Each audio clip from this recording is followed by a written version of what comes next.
so that they can have a better understanding of why it's so important to run your studio like a business rather than a hobby. And I say that loosely because I don't want it to come across as a criticism. We love what we do, and the line can very easily blur between it's a business or it's this thing that I love to do.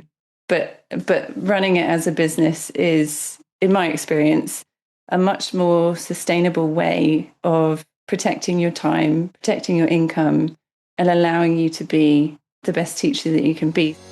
Hey there, I'm Rachel Ehring, and you're listening to the Top Music Piano Podcast. Get inspired as we discuss creative resources, trends in piano pedagogy, ways to grow your income and streamline your studio, and new ways to engage your students each week. If you are a teacher who wants to go beyond the method books to create an innovative studio that fosters lifelong music makers, you've come to the right place. Hello there, piano teachers. Thank you so much for joining me today. Some of you might be thinking, do I really want to listen to an episode about policies and billing? It does not sound very exciting. Well, let me tell you, I think you're really going to love hearing from Victoria today. Dare I say that she makes studio policies interesting, and I really enjoyed this conversation. You'll even hear a place in the middle of the episode where my mind kind of got blown, and I was like, wait, are you saying that we're allowed to do that? So before we get into all of that, here's a little bit about Victoria. Victoria Clark is a piano teacher based on the south coast of England, where she runs a thriving private studio from her home, teaching students of all ages from beginner to intermediate level. Having started teaching piano part-time in 2007 alongside a career in pharmaceutical market research, she switched to teaching full-time in 2019 and hasn't looked back since. Her studio has been full for a number of years, with a waiting list of students eager to join. Alongside her teaching, Victoria is passionate about helping other music teachers build studios that work properly for their lives, with clear policies, confident billing, and healthy boundaries. She creates practical resources for teachers, including digital resources, student piano planners with dedicated designs for both adults and children, and supports teachers directly through one-to-one mentoring. Here's my interview with Victoria. Hi, Victoria. Welcome to the show. Can you introduce yourself and tell us what you do? Yes, hi. Thank you very much for having me. So yes, my name is Victoria Clark, and I am a piano teacher based on the south coast of England. I've been teaching for just over 18 years. Privately, I've only ever taught privately, and I currently have a full studio of beginners up to intermediate students and quite a big waiting list of about 50 students that I wish I could teach them all, but I can't. That's amazing. Wow. Good for you.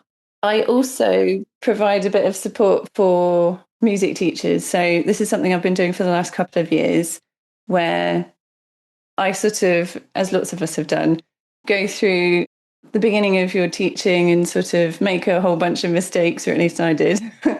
Then realize how you run a studio and fix things. And so I provide that support for music teachers, piano teachers mainly, but lots of other instrumental teachers seem to keep finding me and asking me for help. So I'm more than happy to help. But yeah, to help run your studio effectively so that you can maintain your time and energy for the teaching, which is the bit that we all went in for it in the beginning anyway.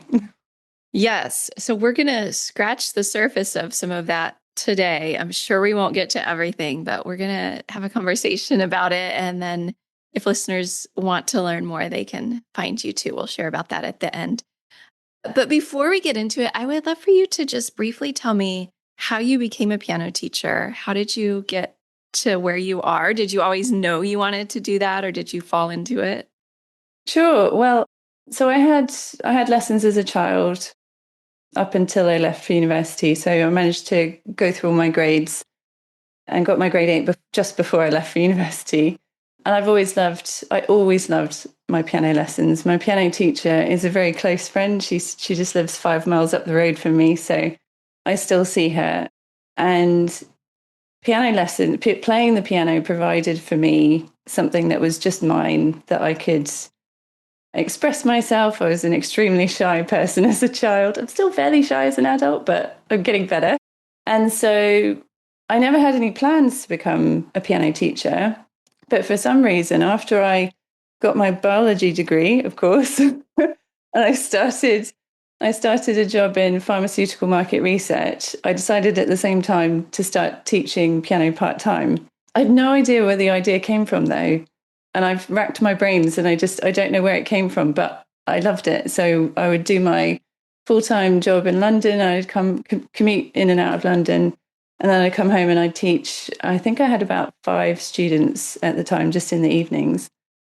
And the contrast between, I mean, my job in pharma market research was good and it paid the bills, but oh my goodness, the comparison to teaching the piano was incredible. I loved teaching right from the start, even though I had huge imposter syndrome and I felt like I had no idea what I was doing, but being able to spend my time helping people learn to play this beautiful instrument and the sort of the wonder on their faces when they work out that they can make beautiful sounds, that just grabbed me. So I thought, right, I need to be able to establish, some funds for a mortgage. I had a boyfriend at the time who's my now husband. So we were kind of building our life together. And I thought, I'll keep the career job, but I won't let go of the piano teaching. And I'm so glad I didn't, because just keeping my hand in and getting that enjoyment every single week kept it alive for me, and it gave me this thing to look forward to. So I carried on with that. So each time we moved, we did what most young couples do. We lived just on the outskirts of London, and then we moved outside of London to actually get a house.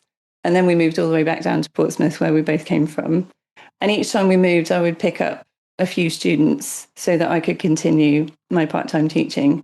In between all of that, I had my 2 children, so I took short breaks in between, but I loved it the whole way through. And then my mum unfortunately passed away in 2019, so I've been teaching for 12 years by then, and it was quite a short-lived illness. She had pancreatic cancer, and it really, losing a parent knocks you for 6 anyway. But it really made me think, life is so short. And this thing that I can do is teach piano. And it was so enjoyable for me. I thought, life is too short to not do what you love. So I had a conversation with my husband, and, we had to be sensible about our finances. And it was possible for me to quit all the pharma market research stuff and just go to full-time teaching. So that's what I did. And I haven't looked back. And it has been the best decision I ever made. I love what I do. You love what you do.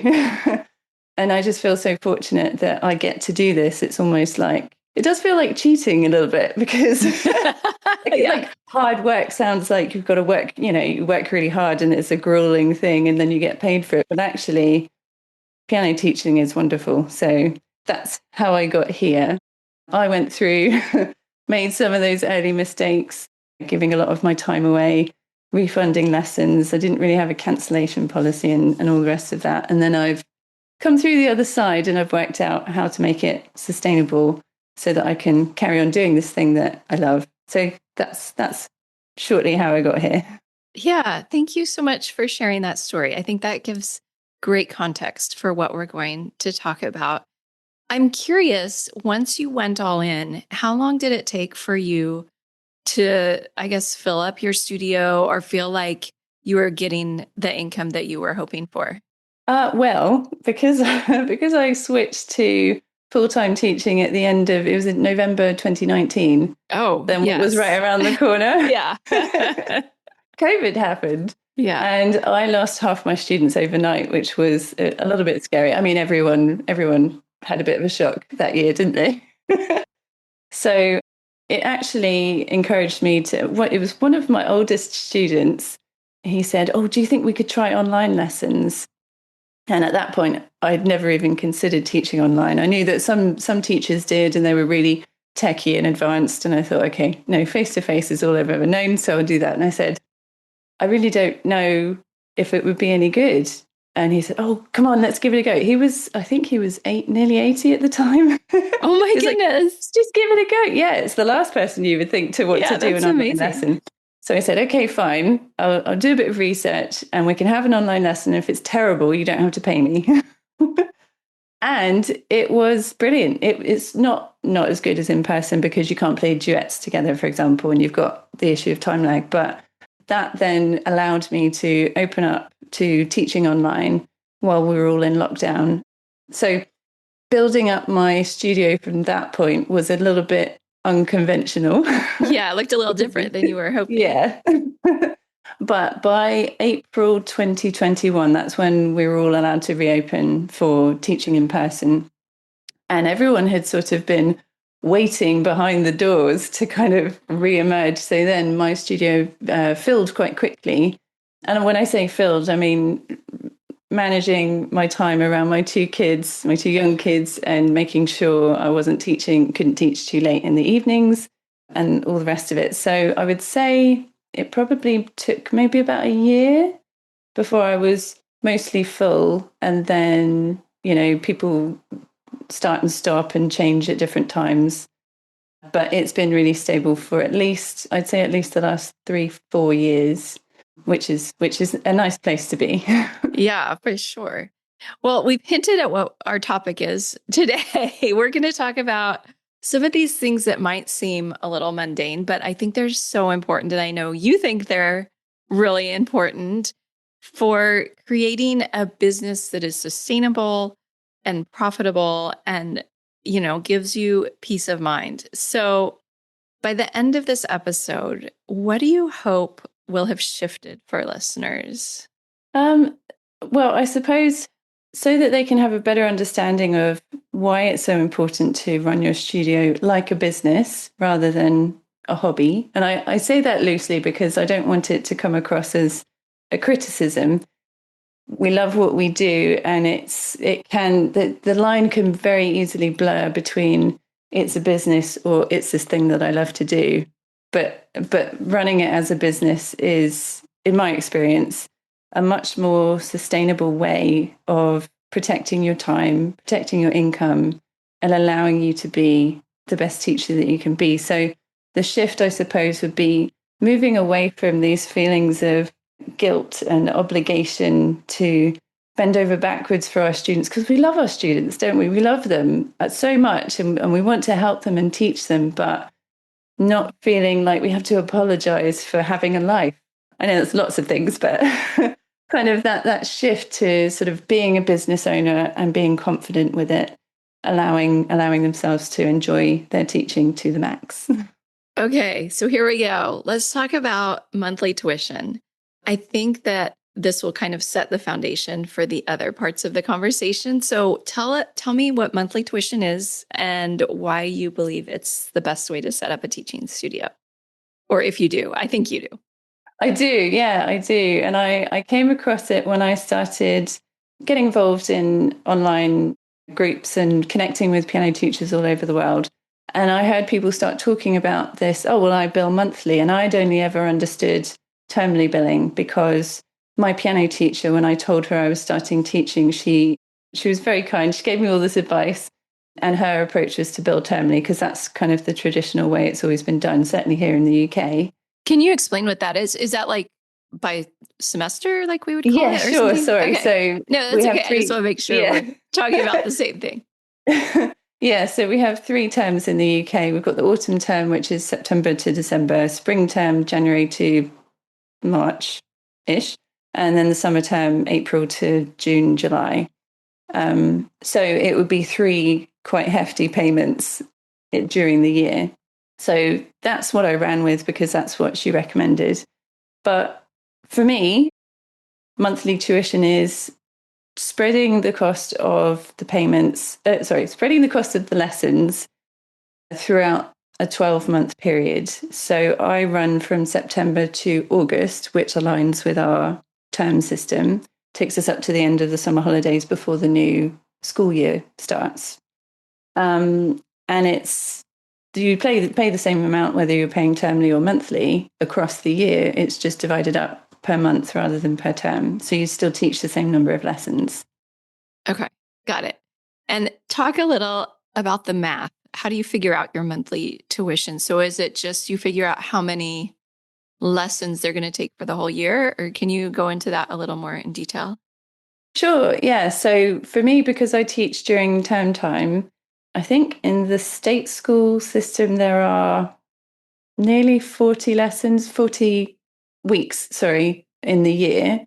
And I teach 38 lessons per year so that it roughly aligns with term time. And it just gives me an extra week off after Christmas, I think it is. And I can finish a week before summer term. Committing yourself to a set number of lessons per year gives you your you know what you charge for a 30-minute lesson or 45 or 60 or whatever you do, your lesson cost multiplied by that number of lessons. So for me, it's multiplied by 38, gives you your total cost throughout the year. And then I divide that by 12.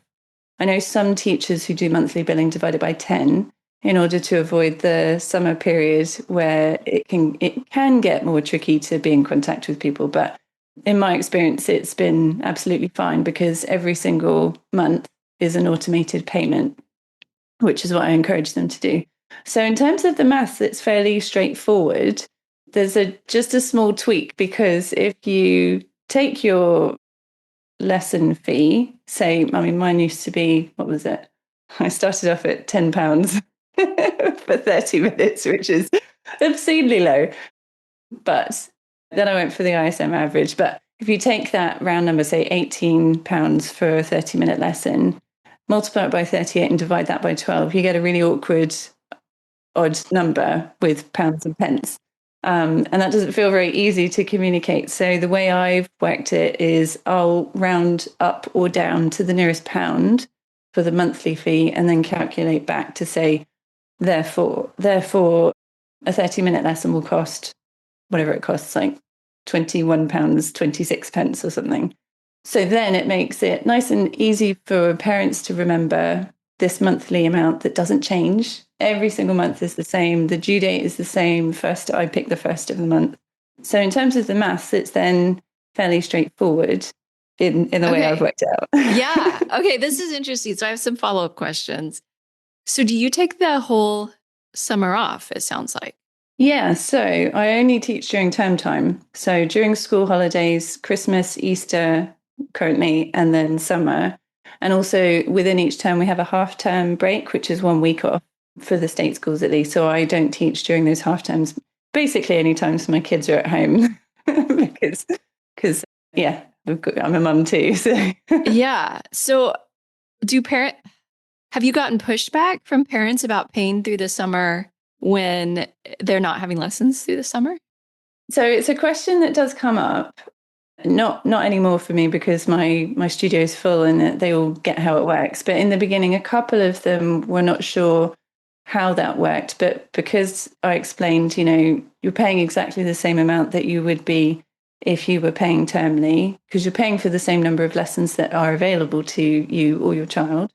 It's just divided evenly across the 12 months. So I made it clear up front, especially when I did the big transition from termly billing to monthly billing. I spent a long time thinking about it and drafting that email so that it could be as clear as possible. And I'd sort of talked about some of the benefits, because there's benefits for teachers as well as parents and students.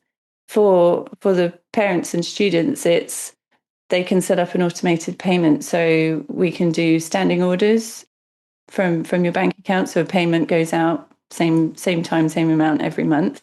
It's smaller payments. So it's not this really hefty 3 times a year payment that very few people can actually budget for. And you can align it with payday so that, everybody gets paid. So that's why I picked the first of the month, because everyone's just been paid. And it becomes just another one of the monthly subscription type things that fits in with everyday life, because we all have so many different monthly payments, don't we? So it fits a lot easier. And for us as teachers, being able to I set up my recurring invoices and then I don't think about it for a year because I don't need to. And that's not with paid software. I use Zoho Books just the free software.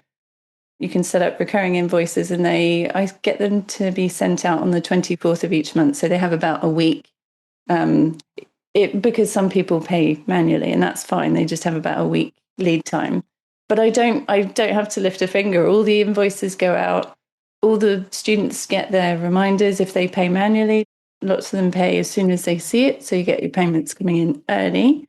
Or if they've set up a standing order, it just happens on the first of the month anyway.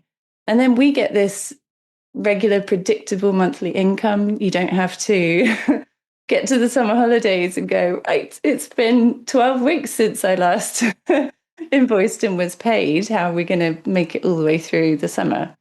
Now, I know the organized people out there will just, portion it out and, and be able to manage it. But the 3%, certainly, who can do that? Yeah. Certainly for me, I have found it so much easier not having to take up bandwidth in my brain going, oh, I need to set aside time to create all those timely invoices. And then I need to follow up with each individual student because I'm only invoicing for this number of lessons for them and this number of lessons for them. And when the payments come through, so this is why I feel so strongly about it. There's benefits all around. Yeah, I think you might have just blown some minds when they realize, like, I could take the summer off and still get paid. That's incredible. It kind of reminds me of a couple of jobs I had at schools where I was a 10-month employee, but I got paid over 12 months. They just spread the paycheck out over 12 months. And it's the same thing. So I don't think that it should be so foreign to our thinking, because at least in the States, I think a lot of schools set up their teacher salaries that way, where they're paid through the summer. All right, so let's talk about makeup lessons. This is a hot topic in the piano teacher world. I would love to know your thoughts on makeup lessons and how we can incorporate a policy that's fair, but also makes our studio families feel valued. Yeah, so this is I feel strongly about everything I talk about, I suppose. But makeup lessons, or reschedules, as we call them in the UK, this is something that I do not offer makeup lessons at all. And I'm getting more comfortable saying that out loud, even though it's been my policy for a few years. But when discussing it with piano teachers, there is sort of sometimes this ripple of that goes around the room because it's such a sensitive topic, isn't it? There's a big history and expectation that we offer our time to teach our students, and if they can't make the lesson for whatever reason, it's okay, we'll move it around and we'll slot them in here or there. And absolutely, that's what I used to do. And when you're starting out, you've got more free time. Yeah, that's true. So you can do that. You can be flexible. But as soon as you get over a certain number of students, it's not manageable anymore. And then having to backtrack and suddenly say, oh, actually, I can't offer makeup lessons anymore feels more, what's the word? It feels more of a shock to the parent or the student because they've got used to things the way they are. So it feels like your level of service has gone down in most perceptions. But this actually came from engaging with online piano teachers and listening to what everybody was talking about. And again, when this topic would come up, I'd go, how do you do that? How do you run a studio and not just give away your time, and feel obliged to do that? And you can do that with confidence and not give makeup lessons. And it's so simple when you think about it. You're reserving that lesson slot for that student every single week. You can't do anything else in that time because that lesson is reserved for them. Yes, there's some excuses excuse is a bit of a harsh word. There's some justification that you can, okay, it's fine. I'll use that time to fit in some extra piano practice, or I'll go up and work on my invoicing or something else like that. But that time was reserved for that student. So when you then offer a makeup lesson and you give them a time slot somewhere else, that has to come from somewhere. We are limited on our time. We all are. You can't create time out of nowhere. And that time would have been dedicated already for something. even if it felt like free time, some of that time is essential, we know, for downtime. So we can't work all the hours scattered around throughout the week without feeling the effects and getting exhausted. So when I started thinking about it like this, it made so much sense. And then when you compare to other industries, where if you book an appointment for something, no one else sort of, if it's a regular thing, no other industry offers to move your appointment or whatever slot you've got free of charge. It's you had that time, the person was paid for it, the money's gone. If you want to move it, you need to book a new one. And I don't want it to be, it's not a harsh way. I don't believe it's a harsh way of viewing your lesson scheduling. It's more of a sustainable way of viewing your scheduling, because the problem is, if every student, say once you get to 20 or 25 students in your studio, if you can't do the same for every single student, it's not fair on everybody else. So you have to be able to expect, worst case scenario, all 25 students in 1 week say, I can't come to my lesson this week because I'm ill, or because my granddad normally brings me and he's on holiday, or I've got a school event, or, whatever reason comes up. You have to be able to accommodate all of them fairly, in my opinion. Otherwise, it's not going to be fair across your students, and it's certainly unmanageable. So that kind of changing the concept and understanding it in that way made it a lot easier for me to go, right, my time is valuable. All our time is valuable. I need to protect my time. And certainly it became even more apparent when my daughter's autistic, and we were going through quite a difficult period a couple of years ago where she was in and out of school, and suddenly I'd have to drop everything and go collect her. So the free time I had available shrunk suddenly, quite suddenly. Now, I'm not saying you have to have a disaster going on to justify protecting your time, but it was a very good example of why it's so important to protect your time.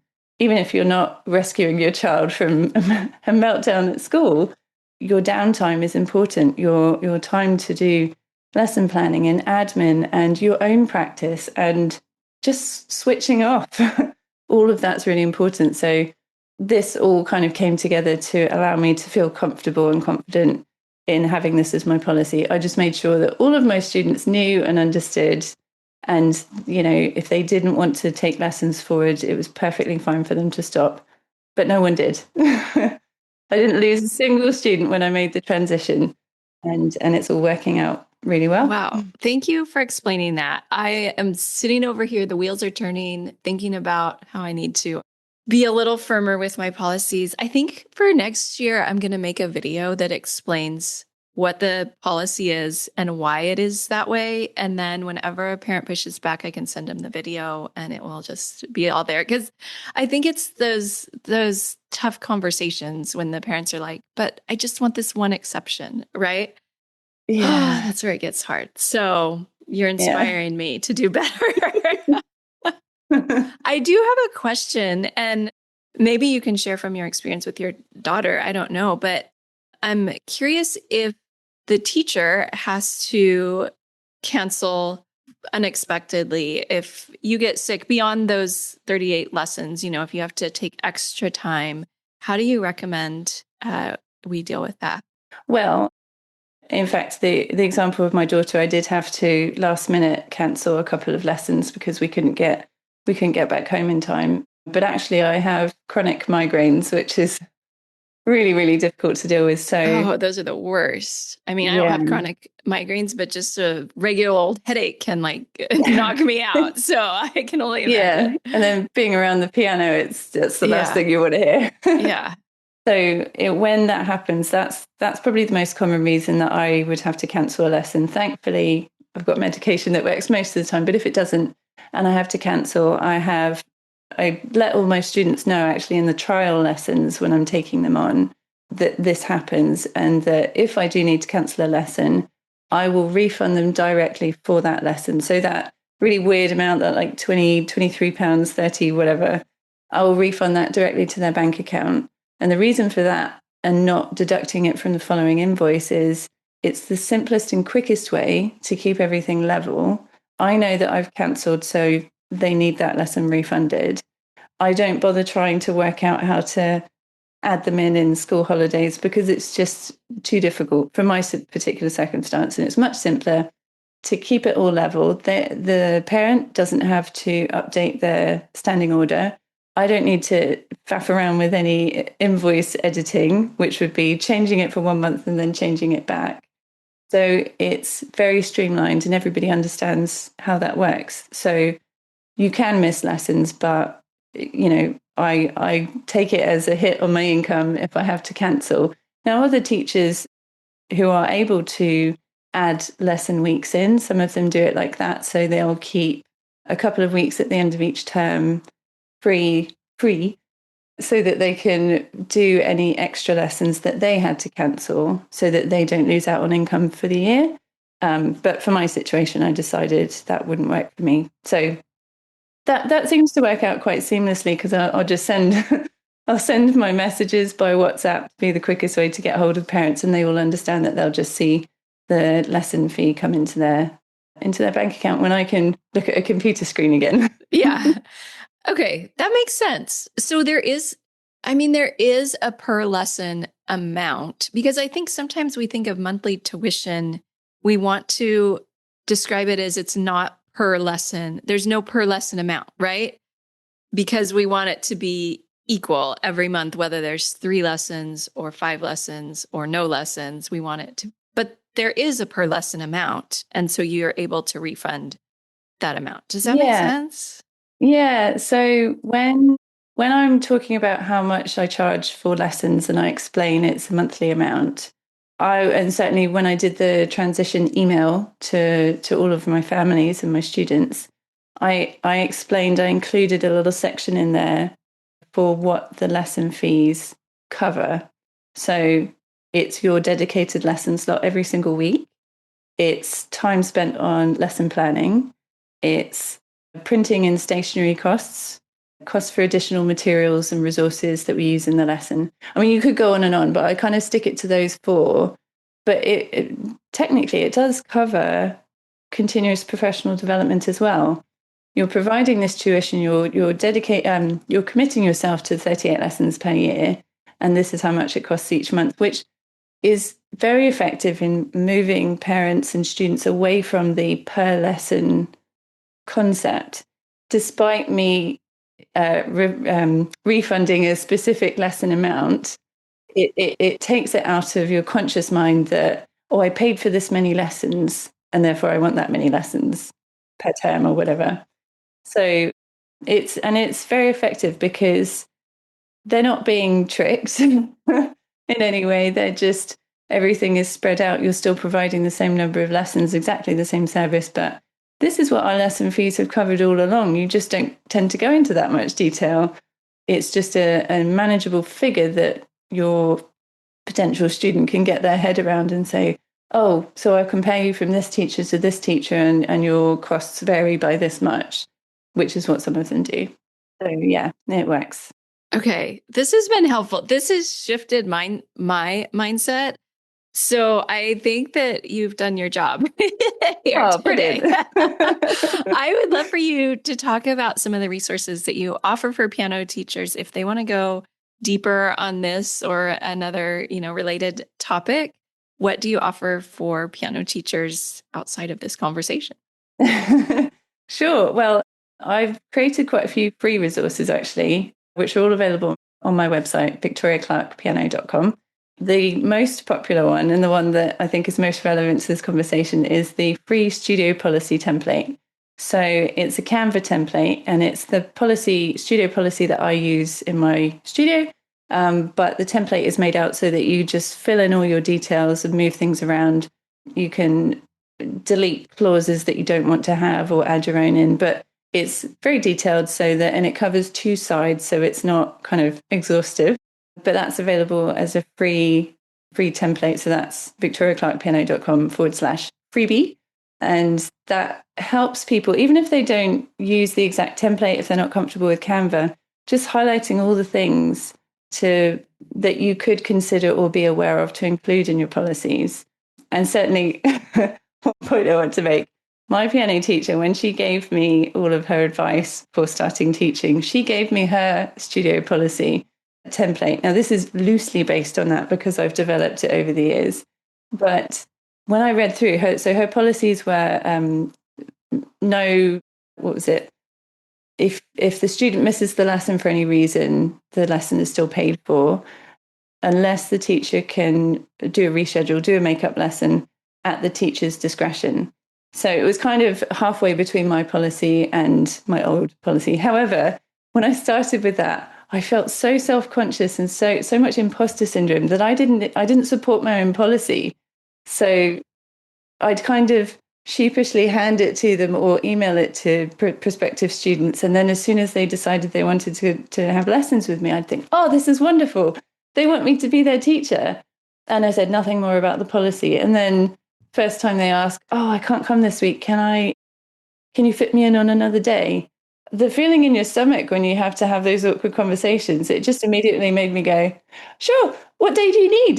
Yeah, I know. I'll bend over backwards for you. Yeah. And it's so hard. I mean, you might have a policy and you don't support it. It's tricky in the beginning, but the more you do it, the easier it gets and the happier everything gets. So the studio policy template, I would recommend to everybody. Okay, perfect. And the other one is that I created a few months back is the monthly billing transition toolkit. So it's a very low priced PDF that includes email templates for sharing the announcement of your switching to monthly billing, for everything to kind of consider, to what to tell them, the benefits for the parents that I mentioned earlier, how it would work, and then a timeline for how much lead time you kind of need to give them, because you kind of can't just turn around and say, right, next week we're starting monthly billing. You kind of ease them in gently. My favorite bit is the calculator tool. So you just input your per lesson fee, your lesson length, and the number of lessons that you teach in a year. And the tool calculates everything else for you, rounding it up or down to the nearest monthly pound. Works for any currency. Yeah. Nice. And it's also got a little bit of percentage increase because, of course, every year we should be increasing our rates. This is a different topic. But you can put your percentage increase in there and it will calculate your new monthly rate. And it also covers if students join partway through the year or if they leave partway through the year, because obviously that's a different set of calculations. So I use it regularly. If recently I've had about 5 new students join. So I've been putting their numbers in and it just makes it really easy. And the last bit of this toolkit is a set of responses to the frequently asked questions, some of which you've brought up today, so that teachers can feel comfortable and confident responding to those potentially quite awkward and disarming questions. So that's available on my website as well. Okay, those sound fantastic. And I mean, I think I'm going to have to check them out because I need them. Victoria, this has been so helpful for me, and I'm sure for our listeners as well. I know you mentioned your website, but could you just mention your website again, and if there's anywhere that people can find you on social media or if they want to get in contact with you? Sure, yeah. So my website is victoriaclarkpiano.com, and I'm on Instagram and Facebook, so it's at Victoria Clark Piano, all under case. And yes, if you want to get in contact with me, my website it's got a teacher section and a student section. So when you go to the homepage, you can kind of follow it from there. Okay, great. Well, thank you for being here. This was such a fantastic conversation, and I'm so glad that we got to chat today. Oh, thank you so much. I've enjoyed it immensely. It's been wonderful. Thank you. Thank you. I hope you enjoyed listening to this episode today. I was inspired to rethink some of my own policies as I was talking with Victoria. When this comes out, I'll be on spring break, but I put that in quotes, spring break, because I'm still going to be working some. And one of my tasks is planning for our upcoming recitals and then finalizing summer plans for our conservatory. So I was thinking maybe next week I'll share with you some of the systems and processes that I use to try and make planning smoother. It would sort of be a follow-up to this episode about getting your studio in order. I'm not sure yet, though, if that's going to be the episode. So you'll have to come back next week and see if that's what ended up happening or if I went a different direction. Or who knows, maybe there'll even be a guest here that I come up with. It's a bit of a cliffhanger for you this week. All right, that's the end of the show. I'm Rachel Airing, and you've been listening to the Top Music Piano Podcast. I'll talk with you again very soon. How do you keep up to date with all the latest trends and research into music education? How do you connect with other teachers around the world and make sure your teaching stays fresh and relevant for students of all ages and stages, both now and into the future? I created our Top Music Pro membership to be the one-stop shop for music teaching resources, training, support, and community, and I'd love for you to come and join us inside. With over 40 comprehensive training courses, hundreds of teaching demonstrations and lesson plans, free monthly sheet music, discounts, and all the business and pedagogy support you could ever need, Top Music Pro is the community you've been looking for. If you're ready to level up your learning from the podcast and join thousands of other teachers in our global network, head over to topmusicpro.com today.